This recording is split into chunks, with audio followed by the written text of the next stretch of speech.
Here's how to save a project on VS Code.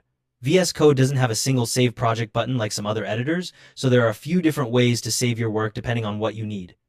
The first thing most people want is to save the file they're currently editing.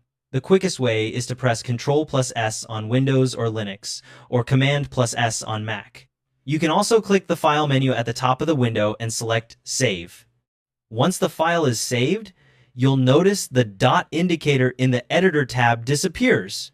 If it's a brand new file that hasn't been saved before, you'll get a dialog to choose where to save it and what to name it. If you've been working on multiple files and want to save everything at once, the next method is Save All. Click the File menu in the top left corner, then select Save All. Alternatively, you can open the command palette with Ctrl+Shift+P on Windows or Linux, or Command+Shift+P on Mac, type Save All, and press Enter.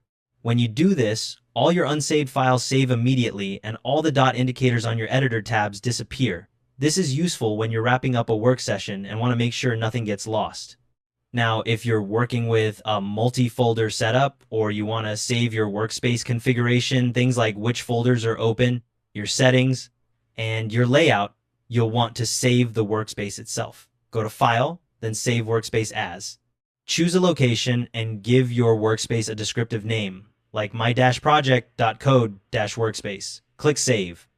Once that's done, a .code-workspace file gets created and the workspace title at the top changes from untitled workspace to whatever name you chose.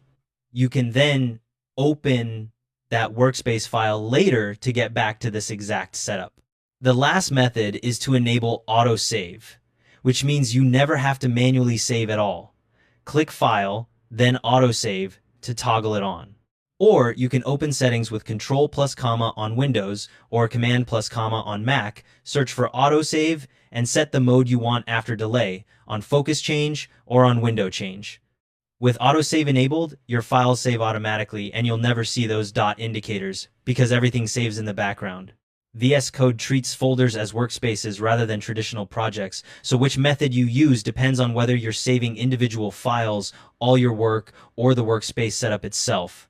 And that's how to save your work in VS Code. Thanks for watching. Hope this helped.